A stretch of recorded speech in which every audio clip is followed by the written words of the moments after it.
Doctor Narendra Singh Kapoor ਦੀਆਂ ਕਹਾਣੀਆਂ, ਘਟਨਾਵਾਂ ਤੇ ਵੇਰਵੇ। ਪਹਿਲੀ ਘਟਨਾ।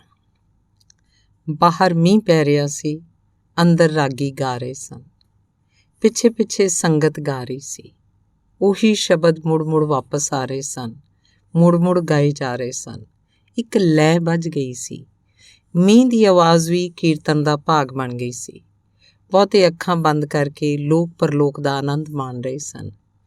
ਕਈ ਸਿਰ ਨਾਲ ਨੱਚ ਰਹੇ ਸਨ, ਕੰਨਾਂ ਨਾਲ ਗਾ ਰਹੇ ਸਨ, ਅੱਖਾਂ ਨਾਲ ਮਾਣ ਰਹੇ ਸਨ। ਜਿਨ੍ਹਾਂ ਨੇ ਜੀਵਨ 'ਚ ਕਦੀ ਵੀ ਨਹੀਂ ਸੀ ਗਾਇਆ, ਉਹ ਵੀ ਗਾ ਰਹੇ ਸਨ। ਹਰ ਕੋਈ ਸੋਹਣਾ ਲੱਗ ਰਿਹਾ ਸੀ, ਹਰ ਕੋਈ ਅਨੋਖਾ ਲੱਗ ਰਿਹਾ ਸੀ। ਵਿਸਮਾਦ ਛਾਇਆ ਹੋਇਆ ਸੀ। ਆਤਮਾ ਦੇ ਦੀਦਾਰੀ ਹੋ ਰਹੇ ਸਨ। ਜਿਨ੍ਹਾਂ ਨੇ ਪਹਿਲਾਂ ਜ਼ਿੰਦਗੀ 'ਤੇ ਕਦੇ ਮਾਣ ਨਹੀਂ ਸੀ ਕੀਤਾ, ਉਹ ਵੀ ਮਾਣ ਮੱਤੇ ਹੋ ਰਹੇ ਸਨ। ਪਤਾ ਹੀ ਨਹੀਂ ਸੀ ਲੱਗ ਰਿਹਾ ਕੌਣ ਗਾ ਰਹੇ ਸਨ, ਕੌਣ ਸੁਣ ਰਹੇ ਸਨ। ਅਗਲੀ ਘਟਨਾ। ਇੱਕ ਵਾਰੀ ਬਾਟਾ ਸ਼ੂ ਕੰਪਨੀ ਦਾ ਮਾਲਕ ਬਾਟਾ ਦਿੱਲੀ ਆਇਆ ਹੋਇਆ ਸੀ। ਮੈਂ ਆਪਣੇ ਮਿੱਤਰ ਨਾਲ, ਉਸ ਵੱਲੋਂ ਬਾਟਾ ਕੰਪਨੀ ਨਾਲ ਵਪਾਰਕ ਸਾਂਝ ਵਧਾਉਣ ਦੇ ਉਦੇਸ਼ ਨਾਲ 2 ਭਾਸ਼ੀਏ ਦਾ ਕਾਰਜ ਕਰਨ ਲਈ ਨਾਲ ਗਿਆ ਹੋਇਆ ਸੀ। ਅਸੀਂ ਉਸ ਦੇ ਕੰਪਨੀ ਦੇ ਨਿਵਾਸ ਸਥਾਨ 'ਤੇ ਮਿਲਣ ਗਏ। ਘਰ 'ਚ ਕਈ ਨੌਕਰ ਨੌਕਰਾਣੀਆਂ ਸਨ, ਪਰ ਸਾਡੇ ਲਈ ਚਾਹ ਵਾਲੀ ਤਸ਼ਤਰੀ ਮਾਲਕ ਬਾਟਾ ਆਪ ਚੁੱਕ ਕੇ ਲਿਆਇਆ ਸੀ। ਮੇਰੇ ਮਿੱਤਰ ਨੇ ਕਿਹਾ, ਤੁਹਾਡੇ ਇੰਨੇ ਨੌਕਰ ਚਾਕਰ ਹਨ, ਤੁਸੀਂ ਚਾਹ ਆਪ ਕਿਉਂ ਚੁੱਕ ਕੇ ਲਿਆਏ ਹੋ?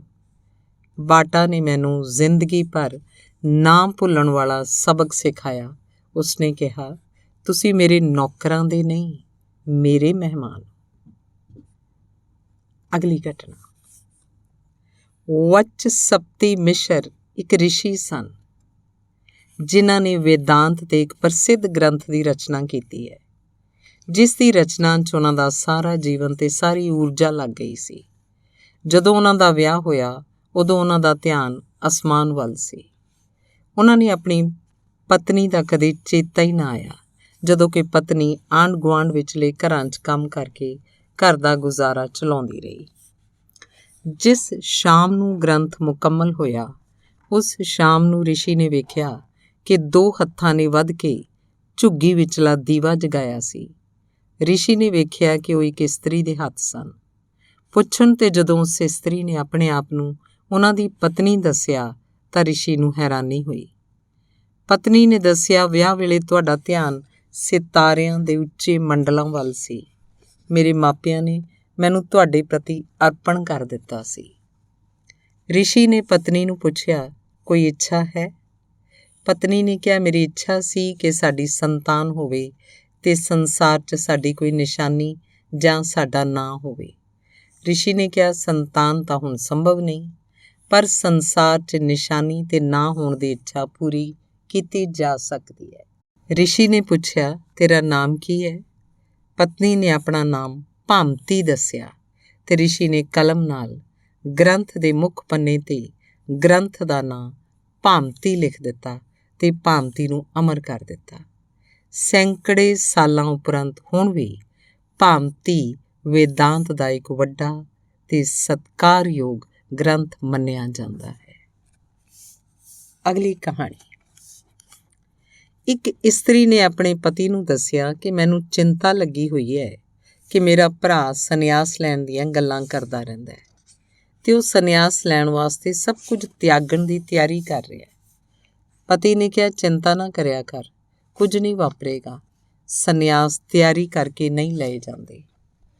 ਪਤਨੀ ਨੇ ਪਤੀ ਨੂੰ ਕਿਹਾ, ਤੁਸੀਂ ਦੱਸੋ ਸੰਨਿਆਸ ਕਿਵੇਂ ਲਿਆ ਜਾਂਦਾ ਹੈ? ਪਤੀ ਨੇ ਕਿਹਾ, ਵੇਖਣਾ ਚਾਹੁੰਦੀ ਹੈ ਸੰਨਿਆਸ ਕੌਣ ਲੈਂਦਾ ਹੈ, ਕਿਵੇਂ ਲੈਂਦਾ ਹੈ?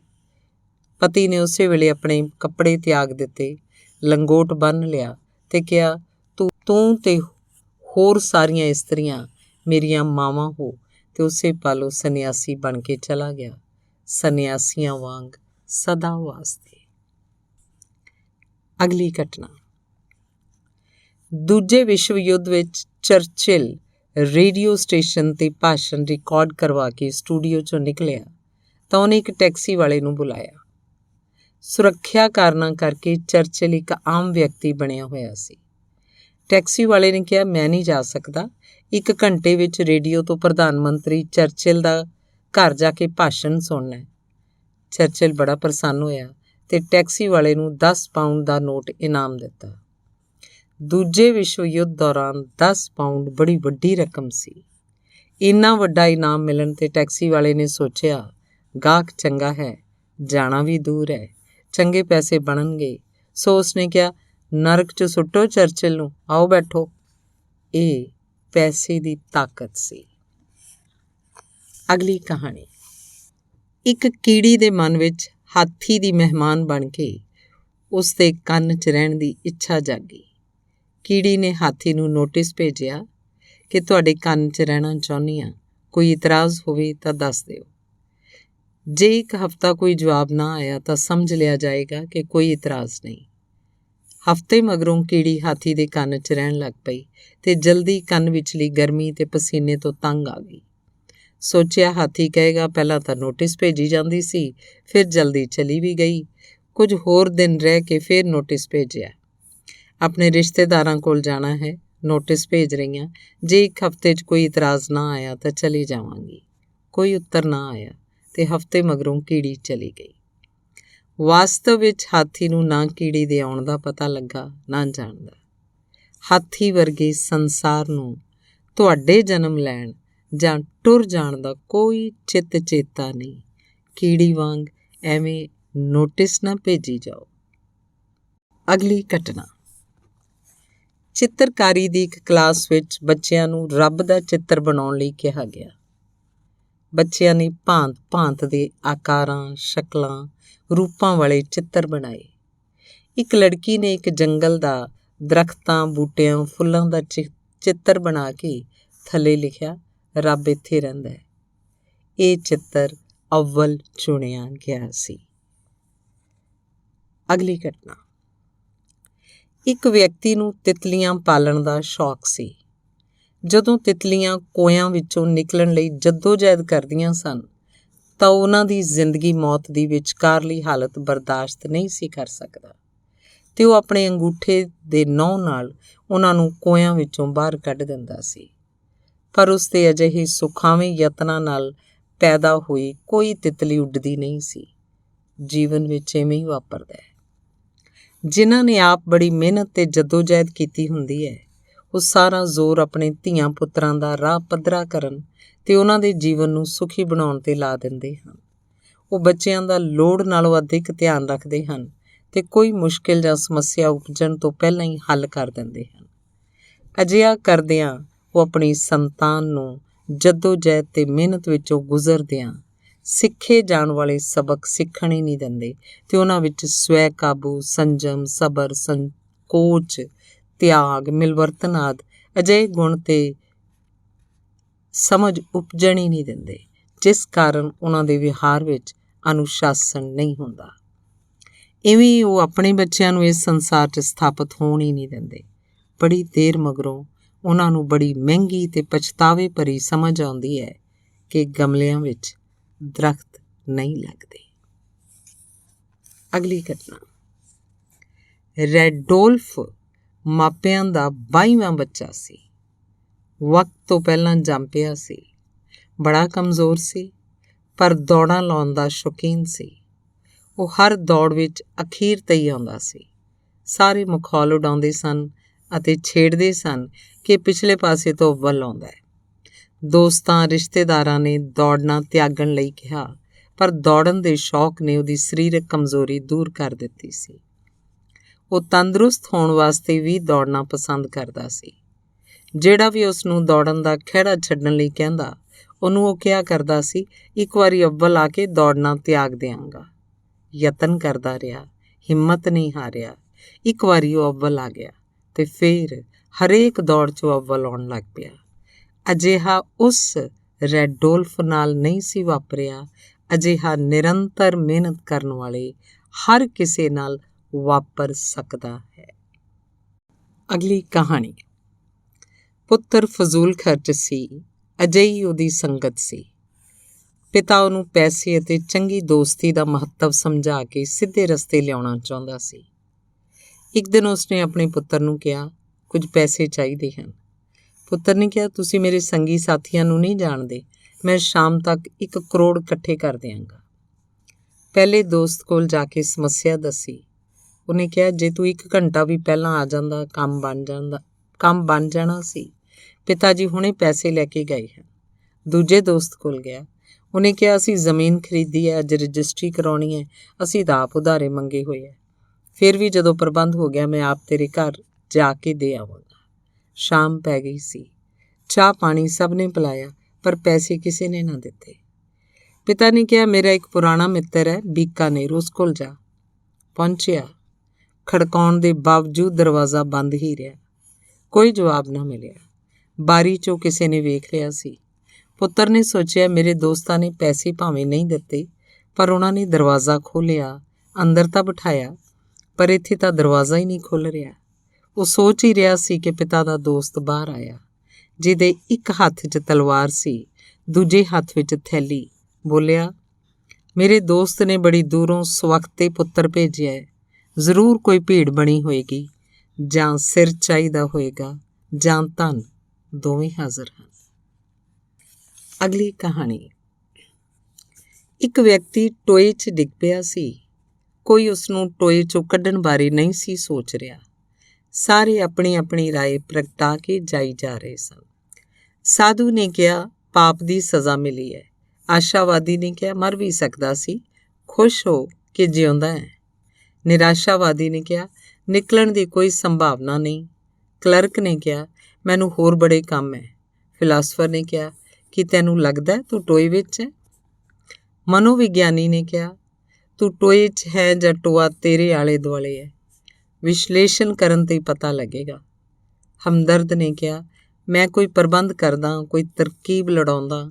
ਇਸਤਰੀ ਨੇ ਕਿਹਾ, ਵੇ ਵੇਖੋ, ਇੱਕ ਆਦਮੀ ਡਿੱਗਿਆ ਪਿਆ, ਕੁਝ ਕਰੋ, ਵਿਚਾਰੇ ਦੇ ਬੱਚੇ ਉਡੀਕਦੇ ਹੋਣਗੇ। ਵਪਾਰੀ ਨੇ ਕਿਹਾ, ਤੈਨੂੰ ਬਾਹਰ ਕੱਢਣ ਦਾ ਕੋਈ ਲਾਭ ਤਾਂ ਹੋਣਾ ਨਹੀਂ। ਮਜ਼ਦੂਰ ਨੇ ਕਿਹਾ, ਬਾਹਰ ਕੱਢਣ ਦੇ ਕਿੰਨੇ ਪੈਸੇ ਮਿਲਣਗੇ? ਡਾਕਟਰ ਨੇ ਕਿਹਾ, ਐਕਸਰੇ ਹੀ ਦੱਸੇਗਾ ਕਿਹੜੀ ਹੱਡੀ ਟੁੱਟੀ ਹੈ। ਅਧਿਆਪਕ ਨੇ ਕਿਹਾ, ਜੇ ਮੱਥੇ 'ਚ ਵਿੱਦਿਆ ਦਾ ਚਾਨਣ ਹੁੰਦਾ ਤਾਂ ਨਹੀਂ ਸੀ ਡਿੱਗਣਾ। ਉਹਦਾ ਮਿੱਤਰ ਆਇਆ, ਟੋਏ ਦੇ ਉੱਪਰਲੇ ਪਾਸੇ ਲੇਟ ਗਿਆ, ਕਿਹਾ, ਹੱਥ ਫੜਾ। ਪੂਰਾ ਜ਼ੋਰ ਲਾ ਕੇ ਟੋਏ 'ਚੋਂ ਬਾਹਰ ਖਿੱਚ ਲਿਆ। ਤੁਹਾਡੇ ਬਾਰੇ ਜਿਵੇਂ ਤੁਹਾਡਾ ਮਿੱਤਰ ਸੋਚਦਾ ਹੈ, ਹੋਰ ਕੋਈ ਵੀ ਸੋਚਦਾ ਕਰਦਾ ਨਹੀਂ। ਹੋਰ ਸੋਚਦੇ ਹੀ ਹਨ, ਮਿੱਤਰ ਕਰਨ ਯੋਗ ਨੂੰ ਕਰਦਾ ਵੀ ਹੈ। ਅਗਲੀ ਘਟਨਾ। ਮੇਰੇ ਇੱਕ ਪ੍ਰੋਫੈਸਰ ਹਨ, ਬਹੁਤ ਹੀ ਪਿਆਰੇ, ਜੋ ਇਕੱਲੇ ਹੀ ਰਹਿੰਦੇ ਹਨ। ਉਹਨਾਂ ਦੇ ਵਿਆਹ ਹੋਣ ਜਾਂ ਨਾ ਹੋਣ ਦੀਆਂ ਕਈ ਕਹਾਣੀਆਂ ਪ੍ਰਚਲਿਤ ਸਨ। ਮੇਰੇ ਨਾਲ ਉਹਨਾਂ ਦਾ ਖਾਸ ਸਨੇਹ ਸੀ। ਉਹ ਕਿਸੇ ਦੇ ਘਰ ਨਹੀਂ ਸੀ ਜਾਂਦੇ, ਨਾ ਹੀ ਕਿਸੇ ਨੂੰ ਘਰ ਬੁਲਾਉਂਦੇ ਸਨ। ਮੈਂ ਕਈ ਵਾਰ ਸੋਚਦਾ ਸਾਂ ਕਿ ਉਹ ਸੁਕਰਾਤ ਦੀ ਵੰਸ਼ ਵਿੱਚੋਂ ਸਨ। ਉਹਨਾਂ ਦੇ ਵਿਦਿਆਰਥੀ ਘੱਟ ਤੇ ਸ਼ਰਧਾਲੂ ਵਧੇਰੇ ਹੁੰਦੇ ਸਨ। ਹਰੇਕ ਯੂਨੀਵਰਸਿਟੀ ਵਿੱਚ ਅਜਿਹੇ ਅਧਿਆਪਕਾਂ ਦੀ ਲੋੜ ਹੁੰਦੀ ਹੈ, ਕਿਉਂਕਿ ਇਹੀ ਹੁੰਦੇ ਹਨ ਜਿਹੜੇ ਕਿਸੇ ਯੂਨੀਵਰਸਿਟੀ ਦਾ ਮਾਹੌਲ ਸਿਰਜਦੇ ਹਨ। ਉਹ ਅਚਾਨਕ ਚਲਾਣਾ ਕਰ ਗਏ ਸਨ। ਜਦੋਂ ਉਹਨਾਂ ਦਾ ਸੰਸਕਾਰ ਹੋਇਆ ਤਾਂ ਲੱਗਦਾ ਸੀ ਜਿਵੇਂ ਵਿਸ਼ਾਲ ਲਾਇਬ੍ਰੇਰੀ ਵਿੱਚੋਂ ਲਾਟਾਂ ਵਹਿਣ ਪਾ ਰਹੀਆਂ ਸਨ। ਇੱਕ ਵਾਰ ਕਿਸੇ ਹੋਰ ਦੇ ਵਿਆਹ ਦੀ ਗੱਲ ਕਰਦਿਆਂ ਉਹਨਾਂ ਆਪ ਹੀ ਦੱਸਿਆ ਸੀ ਕਿ ਉਹਨਾਂ ਦਾ ਇੱਕ ਡਾਕਟਰ ਲੜਕੀ ਨਾਲ ਵਿਆਹ ਹੋਇਆ ਸੀ। ਪਹਿਲੀ ਸ਼ਾਮ ਹੀ ਉਹਨਾਂ ਨੇ ਪਤਨੀ ਦੀ ਉਦਾਸੀ ਵੇਖ ਕੇ ਕਾਰਨ ਜਾਣਨਾ ਚਾਹਿਆ। ਪਤਾ ਲੱਗਿਆ ਉਸ ਲੜਕੀ ਨੂੰ ਦੂਜੀ ਜਾਤ ਦੇ ਇੱਕ ਡਾਕਟਰ ਨਾਲ ਪਿਆਰ ਸੀ, ਪਰ ਮਾਪਿਆਂ ਨੇ ਇਤਰਾਜ਼ ਕਾਰਨ ਉਸ ਨਾਲ ਵਿਆਹ ਨਹੀਂ ਸੀ ਕੀਤਾ। ਪ੍ਰੋਫੈਸਰ ਸਾਹਿਬ ਨੇ ਪਤਨੀ ਨੂੰ ਪੁੱਛਿਆ ਕਿ ਉਹ ਡਾਕਟਰ ਅਜੇ ਵੀ ਅਣਵਿਆਹਿਆ ਹੈ। ਪਤਨੀ ਨੇ ਦੱਸਿਆ, ਉਸ ਡਾਕਟਰ ਨੇ ਸਹੁੰ ਖਾਧੀ ਹੋਈ ਸੀ ਕਿ ਜੇ ਉਹਦਾ ਮੇਰੇ ਨਾਲ ਵਿਆਹ ਨਾ ਹੋਇਆ ਤਾਂ ਉਹ ਵਿਆਹ ਨਹੀਂ ਕਰਵਾਏਗਾ। ਪ੍ਰੋਫੈਸਰ ਸਾਹਿਬ ਪਤਨੀ ਦੀ ਪਵਿੱਤਰਤਾ ਨੂੰ ਬਰਕਰਾਰ ਰੱਖਦਿਆਂ ਉਸੇ ਰਾਤ ਉਹਨੂੰ ਉਸ ਡਾਕਟਰ ਦੇ ਘਰ ਪਹੁੰਚਾ ਆਏ ਸਨ ਤੇ ਆਪ ਉਹਨਾਂ ਨੇ ਸਾਰਾ ਜੀਵਨ ਇਕੱਲੇ ਰਹਿਣ ਦੇ ਪ੍ਰਣ ਨਾਲ, ਗਿਆਨ ਨਾਲ ਰਿਸ਼ਤਾ ਗੰਢ ਲਿਆ ਸੀ। ਸਮਝ ਨਹੀਂ ਆ ਰਹੀ, ਇਹ ਤਿਆਗ ਸੀ, ਕੁਰਬਾਨੀ ਸੀ ਜਾਂ ਬਨਵਾਸ ਸੀ। ਰਾਮ ਨੂੰ ਬਨਵਾਸ ਭੇਜਿਆ ਗਿਆ ਸੀ। ਪ੍ਰੋਫੈਸਰ ਸਾਹਿਬ ਨੇ ਬਨਵਾਸ ਆਪ ਸਹੇੜਿਆ ਸੀ। ਰਾਮ ਦਾ ਬਨਵਾਸ 14 ਸਾਲ ਦਾ ਸੀ। ਪ੍ਰੋਫੈਸਰ ਸਾਹਿਬ ਨੇ 4 ਬਨਵਾਸ ਕੱਟੇ ਸਨ। ਅਗਲੀ ਘਟਨਾ। ਇੱਕ ਕਲੱਬ ਵਿੱਚ ਬੈਡਮਿੰਟਨ ਖੇਡਣ ਦੀ ਸਹੂਲਤ ਸੀ। 2 ਦੋਸਤਾਂ ਨੂੰ ਬੈਡਮਿੰਟਨ ਖੇਡਣ ਦਾ ਖਿਆਲ ਆਇਆ। ਵੇਖਿਆ ਪਹਿਲਾਂ ਹੀ 2 ਇਸਤਰੀਆਂ ਖੇਡ ਰਹੀਆਂ ਸਨ। ਇੱਕ ਨੇ ਦੂਜੇ ਨੂੰ ਕਿਹਾ, ਪੁੱਛ ਕਿਹਾ ਕਿੰਨਾ ਚਿਰ ਹੋਰ ਖੇਡਣਗੀਆਂ। ਉਹ ਗਿਆ, ਪਰ ਬਿਨਾਂ ਕੁਝ ਕਹੇ ਪੁੱਛੇ ਮੁੜ ਆਇਆ ਤੇ ਦੱਸਿਆ, ਇੱਕ ਮੇਰੀ ਪਤਨੀ ਹੈ, ਦੂਜੀ ਮੇਰੀ ਪ੍ਰੇਮਿਕਾ ਹੈ। ਮੈਨੂੰ ਪੁੱਛਣਾ ਠੀਕ ਨਹੀਂ ਲੱਗਿਆ। ਉਹਨੇ ਦੂਜੇ ਨੂੰ ਕਿਹਾ, ਤੂੰ ਜਾ ਤੇ ਪਤਾ ਕਰਕੇ ਆ। ਉਹ ਵੀ ਬਿਨਾਂ ਪੁੱਛੇ ਹੀ ਵਾਪਸ ਆ ਗਿਆ। ਕਹਿਣ ਲੱਗਾ, ਮੇਰੇ ਨਾਲ ਵੀ ਤੇਰੇ ਵਾਲੀ ਗੱਲ ਵਾਪਰੀ ਹੈ। ਅਗਲੀ ਘਟਨਾ। ਇੱਕ ਚਾਪਲੂਸ ਦਾ ਵਿਆਹ ਹੋ ਰਿਹਾ ਸੀ। ਬਰਾਤ ਰਵਾਨਾ ਹੋਣ ਲਈ ਤਿਆਰ ਸੀ। ਚਾਪਲੂਸ ਘੋੜੀ ਤੇ ਬੈਠ ਚੁੱਕਿਆ ਸੀ। ਉਹਦਾ ਅਫਸਰ ਪਹੁੰਚਿਆ। ਜਦੋਂ ਅਫਸਰ ਸ਼ਗਨ ਦੇਣ ਲਈ ਨੇੜੇ ਹੋਇਆ ਤਾਂ ਚਾਪਲੂਸ ਨੇ ਘੋੜੀ ਤੋਂ ਉਤਰ ਕੇ ਅਫਸਰ ਨੂੰ ਕਿਹਾ, ਸਰ, ਘੋੜੀ ਤੇ ਤੁਸੀਂ ਬੈਠੋ। ਅਗਲੀ ਘਟਨਾ। ਕਿਸੇ ਨੇ ਨਵੀਂ ਕਾਰ ਖਰੀਦੀ ਸੀ। ਸੋਚ ਰਿਹਾ ਸੀ ਸਾਰੇ ਉਹਦੀ ਨਵੀਂ ਕਾਰ ਨੂੰ ਵੇਖਣਗੇ। ਉਹ ਬੜੀ ਤੇਜ਼ ਜਾ ਰਿਹਾ ਸੀ। ਅਚਾਨਕ ਇੱਕ ਵੱਟਾ ਉਹਦੀ ਕਾਰ ਦੇ ਪਾਸੇ ਨਾਲ ਵੱਜਿਆ। ਕਾਰ ਇੱਕ ਪਾਸੇ ਕਰਕੇ ਰੋਕੀ। ਇੱਕ ਛੋਟਾ ਜਿਹਾ ਲੜਕਾ ਖੜਾ ਸੀ, ਫੜ ਲਿਆ। ਉਹ ਲੜਕੇ ਨੂੰ ਕੁੱਟਣ ਹੀ ਲੱਗਿਆ ਸੀ ਕਿ ਲੜਕੇ ਨੇ ਕਿਹਾ, ਮਾਫ਼ ਕਰਨਾ, ਕੋਈ ਰੁਕ ਨਹੀਂ ਸੀ ਰਿਹਾ। ਮੈਨੂੰ ਸੁੱਝ ਨਹੀਂ ਸੀ ਰਿਹਾ ਕਿ ਮੈਂ ਕਾਰ ਰੋਕਣ ਵਾਸਤੇ ਕੀ ਕਰਾਂ। ਮੇਰੀ ਅਪੰਗ ਭੈਣ ਦੀ ਪਹੀਆ ਕੁਰਸੀ ਉਲਟ ਗਈ ਸੀ। ਮੈਂ ਉਹਨੂੰ ਚੁੱਕ ਨਹੀਂ ਸਕਦਾ। ਪਰਮਾਤਮਾ ਤੁਹਾਡਾ ਭਲਾ ਕਰੇ, ਮੈਨੂੰ ਮਾਫ਼ ਕਰ ਦੇਣਾ। ਕਾਰ ਦੇ ਮਾਲਕ ਨੇ ਉਸ ਅਪੰਗ ਲੜਕੀ ਨੂੰ ਚੁੱਕ ਕੇ ਉਲਟੀ ਹੋਈ ਪਹੀਆ ਕੁਰਸੀ ਸਿੱਧੀ ਕਰਕੇ ਵਿੱਚ ਬਿਠਾਇਆ। ਭਰਾ ਭੈਣ ਭਰਪੂਰ ਧੰਨਵਾਦ ਕਰਕੇ ਚਲੇ ਗਏ।